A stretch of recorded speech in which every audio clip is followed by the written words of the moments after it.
یہ انتظامی معاملات ہیں اور انڈیا میں بھی صوبے بنے ہیں، اور لیکن ہمیں اپنے ملک کی جو انتظامی ساخت ہے اس کو پہلے دیکھنا چاہیے، اس کو پورا مطالعہ کرنا چاہیے۔ نقوی صاحب ہمارے برخوردار ہیں، لیکن کچھ وقت سے پہلے بالغ ہو گئے ہیں۔ اب یہ معلوم نہیں ہے کہ انہوں نے یہ بات جو ہے وہ اپنی ذاتی کیپیسٹی میں کی ہے، لیکن اپنی ذاتی حیثیت میں بات کرنا کیسے ممکن ہے جبکہ وہ اس وقت ایک کابینہ کے ممبر ہیں؟ کیا وہ یہ کہہ سکتے ہیں یا وزیر اعظم پاکستان یہ کہہ سکتا ہے کہ یہ میری آشرواد پہ ہوا ہے یا میری اجازت سے ہوا ہے، یا کابینہ یہ کہہ سکتی ہے وفاقی کہ یہ ہماری اجازت سے ہوا ہے، یا کسی اور طرف سے کوئی بات ہوئی ہو تو وہ بھی واضح کر دی جائے؟ کیا ملک اس بات کے لیے تیار ہے کہ صوبے بنائے جائیں؟ صوبے بنانا کوئی بری بات نہیں ہے، انڈیا میں بھی بن رہے ہیں اور جگہ بھی بنتے ہیں، لیکن جس طرح ہمارے ملک میں بات کی جا رہی ہے، ہم نے بغیر تیاری کے جو میں چیختا رہا اور 1 سال سے زیادہ عرصہ میں چیختا رہا کہ فاٹا ابھی انضمام کے قابل نہیں بنا ہے، ہمارے سر پہ تھوپ دیا کہ تم تو انضمام کے مخالف ہو۔ ہم نے کہا نہیں، ہم انضمام کے خلاف نہیں ہیں، یہ ایک علاقہ اور فاٹا کے عوام ان کے سیاسی مستقبل کا فیصلہ ہے، لہٰذا اس میں کئی آپشنز ہو سکتے ہیں۔ ذرا اس پر وہاں کے عوام سے بھی پوچھ لیا جائے کہ وہ صوبہ میں انضمام چاہتے ہیں، وہ ایک الگ صوبہ چاہتے ہیں، اور یا یہ کہ وہ اپنی اسی پوزیشن میں رہنا چاہتے ہیں، لیکن نہیں پوچھا گیا ان سے۔ آج وہ خود کہہ رہے ہیں کہ ہم سے غلطی ہو گئی ہے۔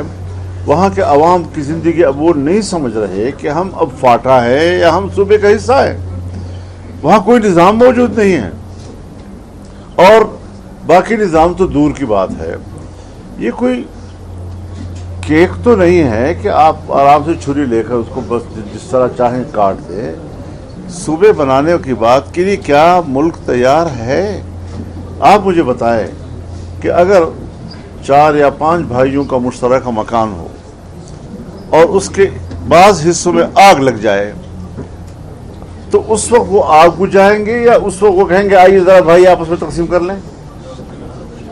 تو ہر چیز کے لیے کوئی ماحول بنانا، سوائے اس کے کہ جو پبلک کو درپیش پرابلمز ہیں، جو مشکلات ہیں، جو اس وقت بدامنی ہے، زندگی اجیرن ہے، اس سے لوگوں کی توجہ ہٹانے کے لیے آپ کو ہم سب کو ایک نئی بحث میں الجھا دیا۔ روز نیا ایشو اٹھاتے ہیں، پھر اس پر بحث ہوتی ہے۔ یہ صوبہ پہلے کئی بار ہو چکا ہے۔ ہم صوبے کے خلاف نہیں ہیں کہ صوبے نہ بنے، اصولی طور پر نہیں ہیں ہم لوگ، لیکن اگر قومیتوں کی بنیاد پر بنیں گے پھر شکلیں کیا بنیں گی، اگر محض انتظامی بنیادوں پر بنیں گے پھر شکل کیا بنے گی، اور اس پر ہر صوبے کا عوام کا ایک رد عمل آئے گا، اور وہ کہیں گے کہ بھئی ہونا چاہیے، نہیں ہونا چاہیے، مجھے اس صوبے میں شامل کرو، مجھے نہ شامل کرو۔ یہ ساری چیزیں جو ہیں یہ ابھی باقی ہیں، اور ایک مشکل مسئلے کو اتنے آسانی کے ساتھ ہاتھ ڈال دیا گیا کہ جو شاید ان کے بس میں نہ ہو اور مشکلات اور پیچیدگیوں میں اضافہ کر لے۔ تو یہ مجھے خطرات ہیں کہ ہر چیز جو ہے مشاورت سے ہونی چاہیے تھی۔ یہ پورے ملک کا مسئلہ ہے، ملک کے ہر شہری کا مسئلہ ہے۔ یہاں پر مختلف قومیتیں رہتی ہیں، ان قومیتوں کی اپنی ایک شناخت ہے، آپ اس کو نظر انداز کریں گے یا ان کو سامنے رکھتے ہوئے کریں گے؟ یہ سارے معاملات وہ ہیں کہ جس پر غور و فکر کی ضرورت ہے۔ سربراہ محمود خان اچھتری صاحب نے بلوچستان کے حالات کو دیکھتے ہوئے قومی جرگہ بنانے کا اعلان کیا، اس حوالے سے آپ کیا کہیں گے؟ قومی جرگہ کس بنیاد پر بلایا ہے؟ جو حالات ہیں جیسے پشتون بیلٹ میں یا بلوچ بیلٹ میں، اس حوالے سے جو نا انہوں نے قومی جرگہ بنانے کا اعلان کیا، جمعیت علماء اسلام اس کو نہیں، آپ مجھے ذرا مجھے چونکہ پتہ نہیں ہے تو ذرا مجھے واضح کر دیں کہ انہوں نے کس کا اجلاس بلایا ہوا ہے؟ 29 اور 31 اگست کو انہوں نے ایک جرگہ بلانے کا اعلان کیا ہے. ایک جرگہ کا کیا مطلب کہ قومی جرگہ قومی کا کیا مطلب؟ قومی نام دیا. جی مولانا صاحب بدامنی اور بحرانوں کا آپ نے خود ذکر بھی کیا، لیکن اس وقت جماعت علماء اسلام واحد سیاسی میں ایک بات عرض کرنا چاہتا ہوں، مجھے چونکہ تفصیل معلوم نہیں ہے میں اس پر تبصرہ نہیں کرتا، لیکن میں ایک اور بات کروں. میں نے بدامنی اور مشکلات کا آپ نے ذکر کیا، اور اس وقت جو ہے جماعت علماء اسلام واحد سیاسی جماعت ہے جو پوری بلوچستان پورے پاکستان سے عوام کو عوامی قوت اس حاصل ہے اور عوام آپ کی طرف دیکھ رہے ہیں، تو اس بدامنی اور مشکلات کے خاتمے کے لیے آپ کیا اقدامات کریں گے؟ میں یہی بات کرنا چاہتا ہوں جی. جہاں تک محمود خان اچکزئی کا تعلق ہے وہ لیڈر آف دا اپوزیشن ہے. ان کی کیپیسٹی جو ہے وہ ایک حلقے یا ایک خاص قومیت تک محدود نہیں ہے. اس وقت ان کو میرا مشورہ یہ ہوگا کہ وہ فوری طور پر جوائنٹ اپوزیشن کا اجلاس بلائیں تاکہ ملکی سطح پر ان بحرانوں کا مداوع کرنے کے لیے ہم بیٹھیں اور اس کے لیے ہم کوئی سوچ بچار کریں. وہ ایک علاقے کے لیڈر نہیں ہیں اس وقت کہ وہ بس ایک پشتون بیلٹ میں بیٹھ کر پشتونوں کو بلا لیں. تو میں ان کو یہ تجویز کروں گا آج کوئٹہ میں بیٹھ کر آپ حضرات کی موجودگی میں کہ بجائے اس کے کہ وہ ایک علاقائی اجلاس طلب کریں وہ ملک کی سطح کا پورے اپوزیشن کا اجلاس طلب کریں اور اس میں پورے ملک کے حوالے سے ہم سوچیں. اور اگر وہ نہیں کر سکیں گے تو جیسے آپ نے فرمایا، میں آپ کے سوال کے جواب میں بات کر رہا ہوں، اپنی طرف سے نہیں کہہ رہا ہوں، کہ پھر جمعیت علماء اسلام پورے ملک کی سطح پر ایک آل پارٹیز کی طرف جائے گی اور اس کے لیے پھر لیکن ہم ان کو موقع دے رہے ہیں کیونکہ منصب انہیں کا ہے. سر آپ اسٹیبلشمنٹ کے خلاف آج کل زیادہ باتیں کریں، مخالفت کی وجہ کیا ہے؟ اور آپ کے حوالے سے یہ تجزیے بھی ہوتے ہیں کہ آپ عمران خان کو اسٹیبلشمنٹ کی مخالفت میں ان کو ریپلیس کرنا چاہ رہے ہیں، مطلب آپ ان کے الٹرنیٹ ہیں نا، تو کیا وجہ ہے آپ اسٹیبلشمنٹ کے آج کل اتنی زیادہ مخالف ہوئے ہیں؟ وجہ کیا ہے؟ دیکھیے، میری پوری زندگی شاید آپ کے سامنے نہ ہو کیونکہ آپ نوجوان ہیں اور میری زندگی کا تسلسل جو ہے اس سے شاید آپ سے زیادہ واقف نہ ہوں. میں نے اس ملک میں جمعیت علماء اسلام کے نظریے کو فروغ دینے کے لیے زندگی گزاری ہے. دنیا میں سارے نظام ناکام ہو چکے ہیں. اگر ناکامی والی باتیں ہیں تو ناکام تو پوری دنیا میں اب جمہوریت بھی ہے، آمریت بھی ناکام ہو گئی ہے، کمیونزم بھی ناکام ہو چکا ہے، اور اب رہ گیا ہے مغرب کی سرمایہ داریت، مشرق کی آمریت اور عسکریت، اور اب یہ چیزیں ہم پر حکومت کریں گی. ہم نے پاکستان میں اپنے نظریات آئین کے مطابق قرآن و سنت کا نظام، ایک پارلیمانی جمہوری نظام جس میں سول سپرمیسی کا ایک نظریہ موجود ہے.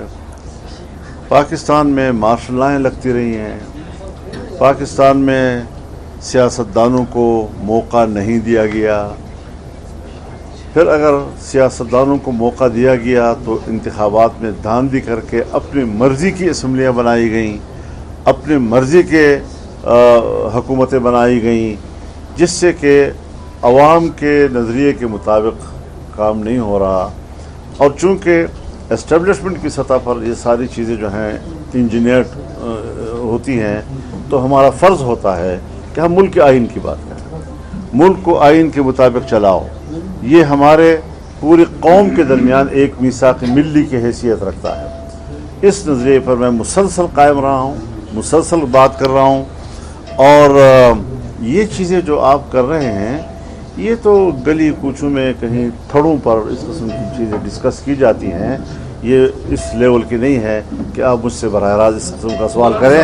پہلے تھوڑی سی سیاست سیکھ لیں، اس کے بعد پھر ایسے سوال. پچھلے دنوں کہا گیا کہ بلوچستان کے جتنے مسائل ہیں ان کی وجہ سردار ہیں. جمعیت علماء اسلام کیا سمجھتی ہے کہ بلوچستان کے جتنے مسائل ہیں ان کی وجہ کون ہے؟ اور آپ نے خود بھی ذکر کیا پچھلے دنوں محسن نقوی صاحب نے بھی کہا کہ جمہوری نظام جو ہے ناکام ہو گیا اور یہ نظام فلاپ ہو گیا. کیا آپ یہی سمجھتے ہیں کہ یہ نظام بیٹھ گیا ہے اور اب کسی نئے نظام کی ضرورت؟ میں ایک عرصے سے کہہ رہا ہوں کہ یہاں جمہوریت نہیں ہے، یہاں پر پارلیمنٹ کی اہمیت ختم ہو گئی ہے، لیکن اب کیا کرنا ہے؟ ہم تو کہتے ہیں کہ اس کا حل ہے، آج بھی ہے کل بھی تھا، وہ ملک کا آئین ہے، آئین کے مطابق ملک کو چلاؤ، جمہوریت بھی ٹھیک ہو جائے گی، یہاں پر اللہ کی دین اور اس کے احکامات بھی قانون سازی شروع ہو جائے گی، اس کے مطابق عوام میں خود اعتمادی بھی آئے گی کہ اصل میں ہماری مرضی کی حکومتیں ہونی چاہیے، ہم پر جبراً کوئی حکومت مسلط نہ کی جائیں۔ لیکن وہ دھاندلیوں کے ذریعے دھوکہ دیتے ہیں کہ جیسے واقعی یہ عوام کی حکومتیں ہیں، جبکہ یہ بھی انہی کی حکومتیں ہوتی ہیں اور پیچھے لگام انہی کے ہاتھوں میں ہوا کرتے ہیں۔ تو اس حوالے سے عوام پریشان ہیں، عوام کی کوئی حکومت نہیں ہے۔ میں یہ سوچتا ہوں کہ پہلے یہ بتایا جائے کہ یہ کس کیپیسٹی میں انہوں نے یہ باتیں کی ہیں، وہ کابینہ کے ممبر ہیں، اگر ناکام ہو چکا ہے تو پھر یا تو اپنی حکومت سے کہیں کہ وہ مستعفی ہو جائے، یا پھر کم از کم خود مستعفی ہو کر میدان میں آ جائیں۔ نہیں، نوکری بھی اسی طرح پہ کرنی ہے اور باتیں بڑی بڑی کرنی ہے۔ تو میں اب کیا کہہ سکتا ہوں، چھوٹے لوگوں کو بڑا کہنا پڑا ہے، مجھ کو اکثر ایسی تکلیف کئی بار اٹھائی میں نے۔ مولانا صاحب، آئین کی بات آپ کرتے ہیں، 73 کے آئین میں بہت سی تبدیلیاں آئی ہیں، ترامیم آئی ہیں، پھر وہ آئین تو وہ نہیں رہا جس کی آپ بات کر رہے ہیں۔ دیکھیے، آئین بنتا ہے، آئین کا مقام جو ہے وہ یقیناً ایک بہت بڑے دستاویز کی ہوتی ہے، لیکن وہ قرآنی دستاویز نہیں ہے کہ اس میں کوئی تبدیلی نہیں کی جائے۔ تبدیلی کی بھی اپنے اصول اور ضوابط اس کے اندر ہیں، پارلیمنٹ اور اس کی 2/3 اکثریت سے۔ چنانچہ جب بھی مارشل لائیں آئی ہیں اس نے حلیہ بگاڑ کر رکھ دیا ہے اس آئین کا، لیکن بڑی محنت اور کوشش کے بعد ایک 18ویں ترمیم آئی جس میں آئین کو اول سے لے کر آخر تک اس کی اصلاح کی گئی۔ تمام پارٹیاں انہوں نے 9 مہینے اس پر کام کیا، جتنا کام 73 کے پورے آئین کے بننے پہ ہوا تھا اس سے کہیں زیادہ وقت جو ہے وہ 18ویں ترمیم نے لیا تھا، جس میں تمام پارٹیاں ایک چھت کے نیچے بیٹھی اور انہوں نے اس پر کام کیا اور ایک متفقہ ترمیم جس سے کہ آئین کی اصلاح ہو گئی۔ اس کے بعد ابھی جو 26ویں ترمیم آئی، ہم نے ایک جمعیت علماء اسلام نے تنہا مذاکرات کیے حکومت کے ساتھ، اور 1 مہینے کے اندر ہم نے ان کو 34 شقوں سے دستبردار کیا اور ان کو ان کی مرضی کے مطابق آئین نہیں لانے دیا، اور اس میں پھر ہم نے کچھ اپنی مطالبات شامل کیے، سود کے خاتمے کے حوالے سے، وفاقی شرعی عدالت کے حوالے سے، اسلامی نظری کونسل کے سفارشات کے حوالے سے وہ قبول ہو گئیں، دینی مدارس کے حوالے سے ترمیم آئی، آج وہ سب بھول گئے ہیں جیسے کوئی بات ہوئی ہی نہیں تھی، نہ اس پر کوئی عمل درآمد ہو رہا ہے۔ تو اس کے بعد 27ویں ترمیم آئی اور ابھی کہتے ہیں 28ویں، پتہ نہیں اس میں کیا کچھ لائیں گے۔ تو وہ جو کچھ انہوں نے 26ویں ترمیم میں تسلیم کر لیا تھا، اب وہ مقاصد دوبارہ جو برے مقاصد ہیں، جو آئین کی روح کے منافی ہیں، جو 26ویں آئین ترمیم کی روح کے منافی ہے، وہ لا کر ملک آئین کا حلیہ بگاڑ رہے ہیں۔ لیکن ہم جنگ لڑیں گے، ہم اس پر جدوجہد جاری رکھیں گے، ہم کسی کو بھی اس بات کا حق نہیں دے سکتے کہ وہ آئین کو اپنا کھلونا بنا لے، وہ قومی دستاویز ہے۔ ہم اجازت نہیں دے سکتے کہ وہ پارلیمنٹ کو کھلونا بنائیں۔ پارلیمنٹ آزاد ہے اور اس کو پورے اختیار کے ساتھ عوام کا نمائندہ بن کر سامنے آنا چاہیے۔ صاحب، آپ نے بار بار بات کی کہ آئین میں ترامیم کی گئی، اپنی مرضی سے کی گئی، لیکن جتنی بھی ترامیم ہوئی وہ پارلیمنٹ میں ہی ہوتی ہیں، وہاں پہ پولیٹیکل پارٹیاں موجود ہیں، پولیٹیکل پارٹیاں وہاں پر ووٹ بھی کرتی ہیں، پھر باہر بات آ کر وہ عوام سے آئین کی بات کرتی ہیں۔ تو جب سیاسی جماعتوں نے ہی آئینی ترامیم کو منظور کروانا ہے تو پھر عوام کس کی طرف دیکھیں؟ ایک بات میں بتا دوں آپ کو، ذرا تھوڑا نوٹ کر لیں اس چیز کو، سیاستدان، سیاسی جماعتیں یہ ایک طبقہ نہیں ہے، یہ آپس میں حریف ہیں، ایک دوسرے کے مد مقابل ہوتی ہیں۔ لہٰذا جب ہمارا سیاستدان کمپرومائز کرتا ہے اسٹیبلشمنٹ کے ساتھ اور کمپرومائز کر کے وہ پھر ان کی مرضی کے مطابق 5 سال گزارتا ہے، اس کا ملبہ تمام سیاستدانوں پہ نہ ڈالیے۔ مولانا صاحب، یہ بلوچستان گورنمنٹ میں آپ کی پارٹی